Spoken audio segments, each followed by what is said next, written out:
Chapter 4, Meet the Potters.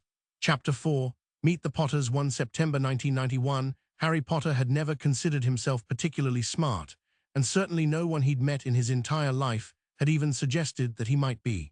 There had been one letter sent home to the Dursleys in his third year of schooling that indicated he was smart based on a test he'd taken at school and which had been graded by some education officials in London.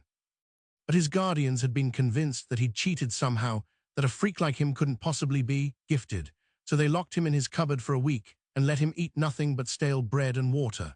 When he went back to school, his teacher told the whole class that he'd admitted to his guardians that he'd cheated on the IQ test they'd all taken and that he was an awful, terrible child.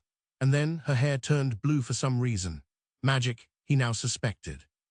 After that, Harry set for himself the goal of always doing slightly worse than Dudley in every class, a goal at which he succeeded admirably, though considering Dudley's poor academic skills, Harry had been lucky to have never been transferred to a special needs class. Once, he made it a point of getting every question on an exam correct, and then leaving the last 7 questions blank just to see if the teacher said anything. She didn't. In short, Harry Potter learned early and well to never apply himself academically, a lesson which lasted right up until the day he met James Potter. It was like a dam cracking and then shattering, unleashing thoughts the boy had been burying since he was old enough to talk. The first night in his new room, he set himself to studying his new textbooks, starting with potions. He was a remarkably good cook for an 11-year-old, surprising the skills one picks up when the alternative is a frying pan flung at one's head, and he thought the principles should be similar. When he first came to a word he didn't understand, what on earth is a bezoar? He crept downstairs and claimed the Oxford English Dictionary, which Aunt Marge had gifted to Dudley, but which had never once been opened, and then he wrote the word and its meaning down in a spiral notebook left over from the previous year of schooling. He started reading the book just after dinner and was surprised when he finally yawned, looked at his watch, and realized it was after midnight. He'd covered 6 chapters and filled 3 pages of his notebook. It was more homework than he'd done in his life. Some people might have mistaken Harry's newfound studiousness for a desire to please the parents who had finally returned for him. Those people would be wrong. Harry had decided that he would excel in order to force his parents to acknowledge what a mistake they had made by tossing him aside, whatever it took. For 10 years, the boy had been forced to accept his miserable lot in life, as well as the vital need to keep his emotions in check at all costs. Nothing good ever came of getting angry at the way he'd been treated.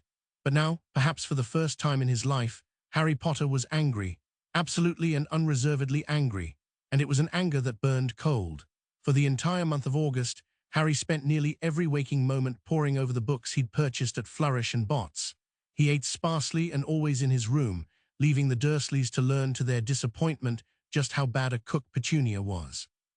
Mornings were for magic, though just theory and history for now. It was apparently illegal for him to practice actual spells at home prior to the start of school, and while James implied with a wink that the ministry turned a blind eye to minor spell casting by pre-first years, Harry was taking no chances. Afternoons were for etiquette and politics, as he struggled to learn the nuances of the odd and insular culture he was about to join. Evenings were for whatever topics had left him with the most questions during the day, plus time spent practicing with a quill, which was an entirely new but apparently vital skill to master. Finally, he spent from 30 minutes before bed practicing with his wand holster in front of a mirror, because the first time he tried to release the wand from its holster, he dropped it onto the floor, and if he did that in front of fellow students, it would be too embarrassing for words. It was in the second week of studying wizarding politics that he finally came across the law which had actually required James Potter, under threat of jail time no less, to inform his firstborn son of his wizarding heritage and see to his education. After an owl exchange with the clerk at Flourish and Bott's, Harry added Hutchinson's commentary on Wisengamot inheritance law to his growing library. Luckily, his trunk had the best and most expensive expansion charms available on it. In a pinch, it even had a small room he could sleep in, although the idea of that reminded him too much of his cupboard for it to ever be comfortable. On weekends, he would take a break by spending a few hours walking in a nearby park. Late on the second Sunday, he finally found what he was looking for, a small garden snake who, when addressed, hesitantly responded to Harry's voice in what sounded oddly like a Cockney accent. The snake, after expressing surprise at the sudden realization that it now had a name, introduced itself as Bob. And while Bob was not terribly knowledgeable about magic, he was somehow aware that Harry was a speaker, that speakers were incredibly rare, and that no other snake known to Bob had ever met one. How Bob intuitively knew what other snakes he'd encountered remembered about a particular subject was a mystery even to Bob. Even more strangely, Bob also indicated that he was only able to know these things while Harry talked with him or otherwise remained aware of him. Apparently, the moment a Parselmouth stopped regarding a particular snake as being worthy of attention, it went back to being a normal snake, though if the speaker addressed it again later, it suddenly remembered everything that had happened in the meantime. But if Harry actually assigned Bob some sort of task, like watch over the park for a particular person, or even go find other snakes and bring them here, Bob could carry it out to completion, even following relatively complicated tasks in the process, only to revert to mundane snakiness when he was done. Strangest of all, the magic that powered Parseltongue seemed to be contagious.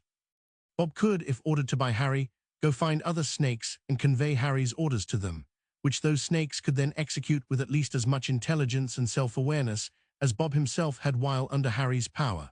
The boy made a mental note of these findings but never committed them to paper, as it was clear from James's comments that Parselmouths were held in great disregard.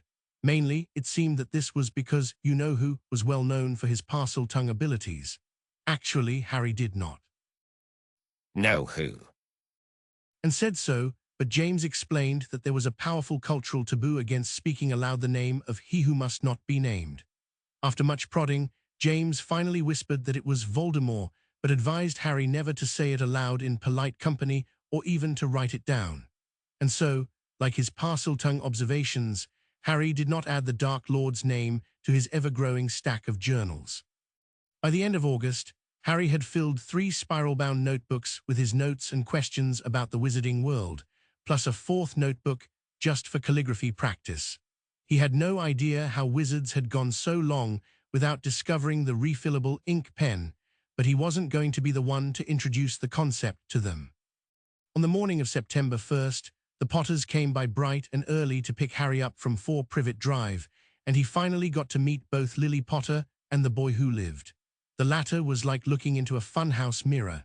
Jim Potter was obviously Harry's twin, but he still stood almost 3 inches taller and weighed a stone heavier, most of it muscle. Obviously, someone hasn't been half-starved for the past 10 years. Harry thought ruefully to himself.